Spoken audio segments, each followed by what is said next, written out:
In an interview, you had said that people had offered you money to give up Suge. Did that only happen the one time?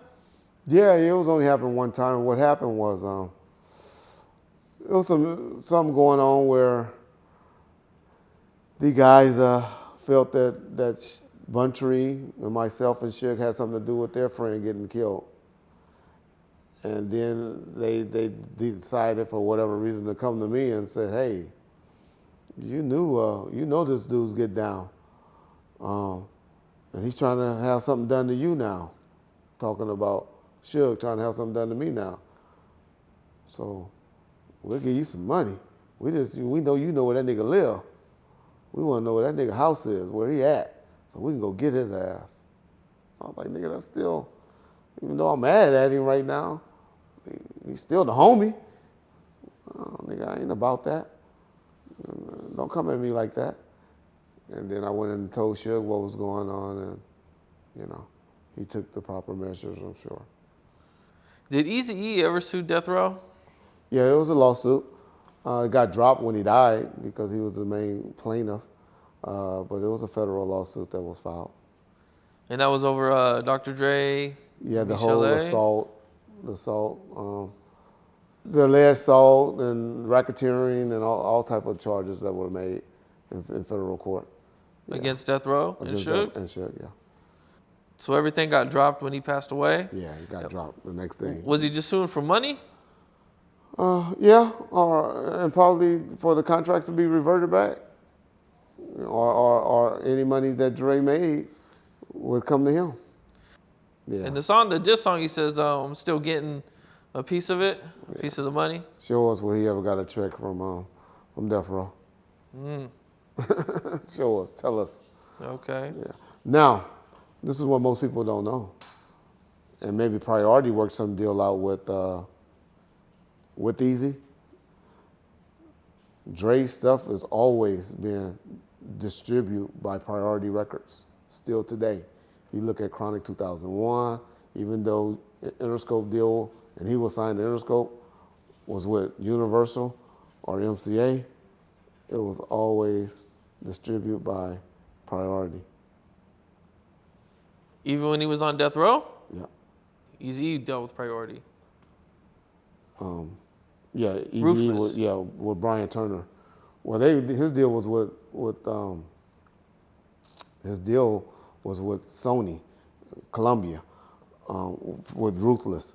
However, NWA was Brian Turner, which is the owner of Priority Records. Okay. Yeah. Okay. So then there's still something. Then there's still something. Like I said, if Priority made a deal and was giving him some money, who knows? Right. But he wasn't getting it from Death Row. Is Suge suing Dr. Dre? I don't know if it's still active or not, but I heard he did. Suge had some type of deal with him where he was supposed to, he was his manager as well. And Suge trying to say it was a lifetime contract. Who knows? No one knows. Yeah. It hasn't went any further. Yeah, but when Dre walked away, I'm sure the judge gonna be like, wait a minute, you mean tell me this man left you a multi-million-dollar company for not one red cent, signed over his shares to you, and now you want to sue him for when he went and created something else on his own? I'm sure the judge ain't gonna go for that. That's a good defense. Yeah. So whenever our last interview, I would just see random hate comments, man. Why? And I couldn't figure out. Like, I feel like somebody said some dirt about you in the past or something that has made people hate you. Like, where's all this come from? You never watched any of the DVDs done by R.J. Bonds and Frank Alexander and Michael Carlin and all of them? There's this group of mainly guys that are white from the UK that pushes these agendas of these guys, Michael Carlin and R.J. Bonds. And they like their groupies, their fan clubs. They like their beehives. Like Beyonce have beehive. Where this one particular guy I know have at least 20 to 25 different accounts. and he goes and he starts talking to himself and start typing stuff, and then he'll respond to himself under another username. And he has all these different usernames and Google accounts or whatever, and it's like he's almost like psycho. It's almost like a obsession, and that's where a lot of it come from. But it was a lot of it because I was so quiet for a long time, and I get a lot of people say, "Man, I'm sorry, Reggie. I apologize to you because I used to feel this way about you, not knowing you. I'm glad you decided to start speaking and talking because now I get it. I understand."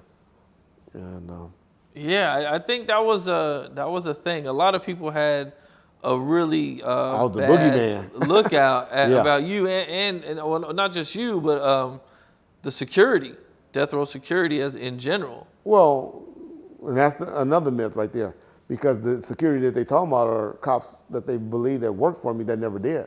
You know, the David Perez, the David Mack, Ralphio Perez, and Kevin Gaines. These are guys I never met before in my life. I don't know who they are, but they believe it because these people have pushed this agenda. I done had Randall Sullivan write to the U.S. attorney on complaining because these guys was making so much money in the past because they were pushing this agenda. Now, and I'm out here talking, they done lost 80% of their fan base. And so those people are not supporting them anymore. They're not buying their books. They're not buying their DVDs anymore because they was like, oh no, whatever y'all talking about is inaccurate. That's not the truth. And now, so these people are like, this nigga need to go to jail. This nigga need to go away. We don't want him talking. They used to say they want me talking. They would love to interview me.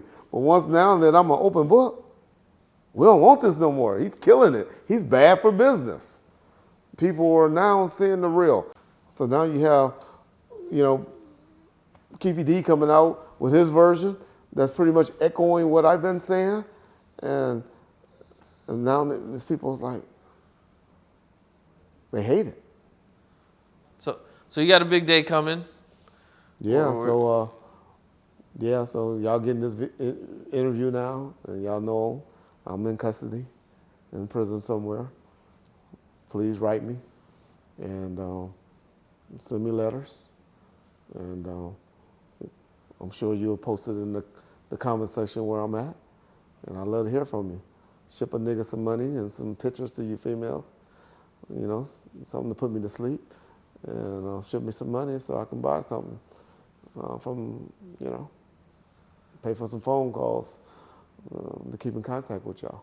I want to talk about your the channel that you assist on all the time, your Bomb First. Well, not your channel, but Yeah. Just make sure y'all come out and support. We do live streams on every Tuesday, generally 7:30 p.m. Pacific Standard Times. Bomb First with me and John Hyland, and then every Thursday morning, wake up and listen to the Gangster Chronicles podcast with Alex Alonso from the Street TV YouTube channel, and my boy, my friend, my brother, the great and one and only James McDonald, aka Mob James, where we give us our opinion on the latest news and things that's going on in the industry. Gangster Chronicles. Is Gangster Chronicles, are you talking about more old school stuff or are you talking about more current events? We go all over the table. All we over? Do current events, and we do a little bit of death row histories and incidents that happen. We have an Instagram page where we take a lot of the questions, and we don't have any guests.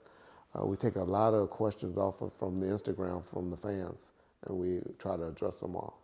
Well, okay. What are some topics you guys have talked about recently? What was the most recent one about? The most recent one was mainly about James tripping Australia, and I don't know, because it's gonna be 5 weeks from down. I don't even want to say that because your shit be 4-5 weeks. Right. Okay. Hopefully we done did about 4 episodes by the time this year. That's true. Yeah. That's true. All right. Well, I think that's it, man. All right. Appreciate you, man. Appreciate you.